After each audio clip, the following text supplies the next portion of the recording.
Bonsoir à tous, j'espère que tout le monde va vraiment super bien. On se retrouve pour une nouvelle vidéo ce soir à 18h35 précise, 18h37, pour parler de la super lune des fleurs. Donc tout savoir sur la super lune des fleurs, éclipse lunaire totale, lune de sang du 26 mai 2021, donc dans 8 jours au final. Que va-t-il se passer? Il y aura deux phénomènes, la super lune, comme son nom l'indique, super lune des fleurs, on dit après super lune des fleurs, en référence au printemps, hein, car nous arrivons en fin de printemps, il y a plein de fleurs, waouh, c'est super. Allez, donc super lune. Mais pourquoi une éclipse lunaire totale? On va y revenir tout de suite. Déjà, parlons de cette super lune.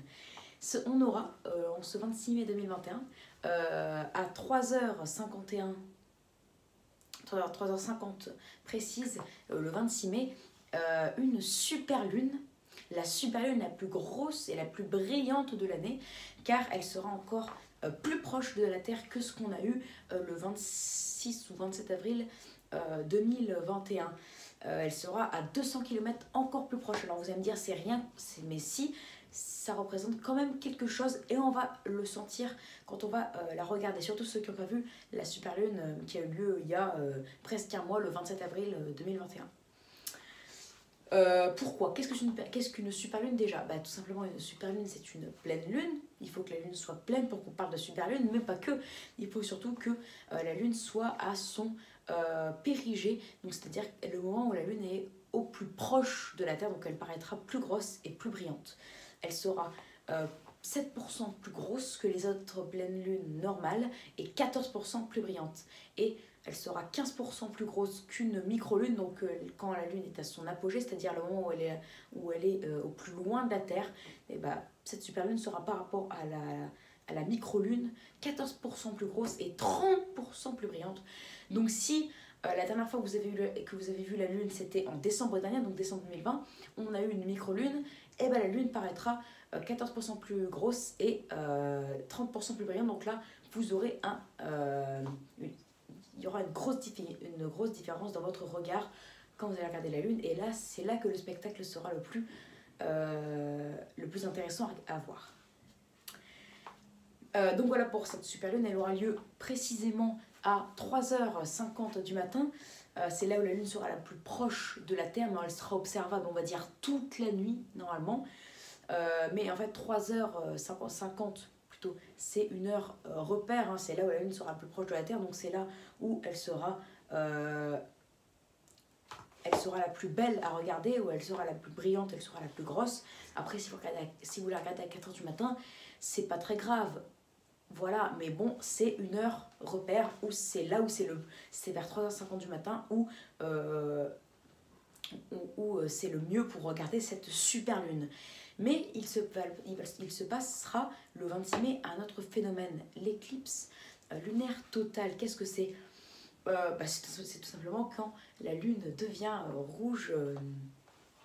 Elle devient rouge et on voit du coup une lune rouge dans le ciel. La nuit, bien entendu, pas le jour. Le jour, on la voit pas. Pourquoi? Comment ça se fait? Quand la lune est derrière la Terre, regardez, quand il y a le soleil qui éclaire la Terre, mais que la lune, mais que la lune est derrière la Terre, donc c'est-à-dire que la lune n'est plus éclairée par le soleil. Figurez-vous que les rayons du soleil passent et éclairent la Terre, notre Terre. Sauf qu'il n'y a qu'un seul rayon, donc qu'un seul spectre lumineux, donc un spectre lumineux, c'est une couleur qui arrive à passer la Terre, c'est le rouge. Donc enfin, au final, la Terre, elle filtre les couleurs et elle laisse passer que le rouge. Et le rouge va directement aller sur la Lune, c'est pour ça qu'on va voir une Lune rouge. Mais elle ne sera pas visible partout, cette éclipse de Lune. Après, je vais dire la durée déjà. Quand elle va se passer? Elle se passera le 26 mai. C'est pour ça qu'il y aura deux phénomènes en même temps, le même jour plutôt, le 26 mai. C'est pour ça que ça va être impressionnant. Mais elle ne sera pas visible partout, comme je vous le dis. Alors, la Lune entrera dans la pénombre, donc c'est-à-dire elle commencera à devenir invisible, donc pas tout en entier d'un coup, hein, petit à petit, à partir de 8h47 du matin. Donc ça c'est l'heure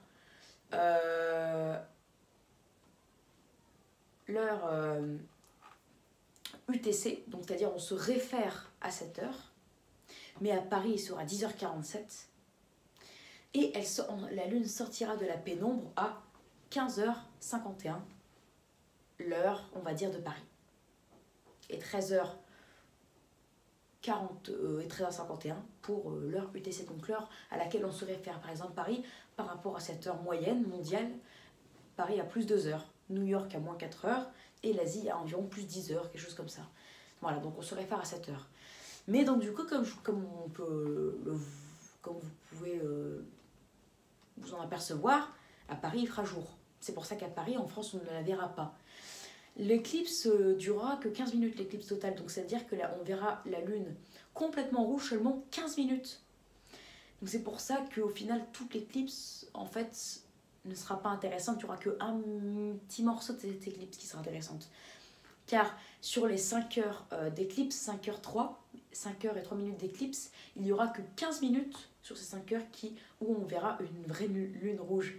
Donc les 4 heures et 48 minutes restantes, ce sera juste quand la lune entrera dans la pénombre, donc quand la lune se fera voir de moins en moins, elle deviendra invisible, ou quand elle se refera voir, donc quand à la fin de l'éclipse, quand elle devient visible, mais qu'après on la reperçoit, on l'aperçoit mais en lune blanche normale, quoi. Donc voilà.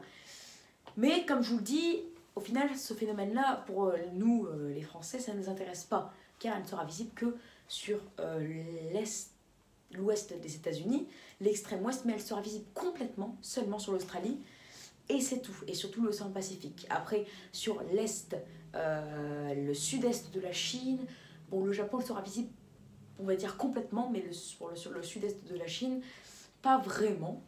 Mais en tout cas, elle sera visible partiellement ou complètement sur le sud-est de la Chine, le Japon, toute l'Océanie, donc l'Australie, et l'ouest des États-Unis. Voilà, dans ces environs-là. En tout cas, plus vous serez proche de l'océan Pacifique, plus vous aurez de chances de voir cette éclipse lunaire totale. Donc voilà du coup les amis pour cette vidéo. Donc les choses à retenir, c'est que nous, en France, on verra la super lune des fleurs. Donc on verra une super lune, la lune la plus grosse et la plus brillante de l'année. Donc il ne faudra surtout pas la rater, car le spectacle sera encore meilleur que ce que vous avez vu le 27 avril 2021.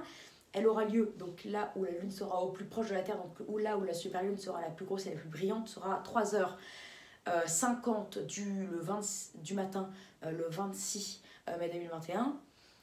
Elle sera aussi visible dans la soirée et la nuit du 27 mai, bien qu'elle sera un peu moins brillante et un peu moins grosse, mais ce sera quand même une super lune.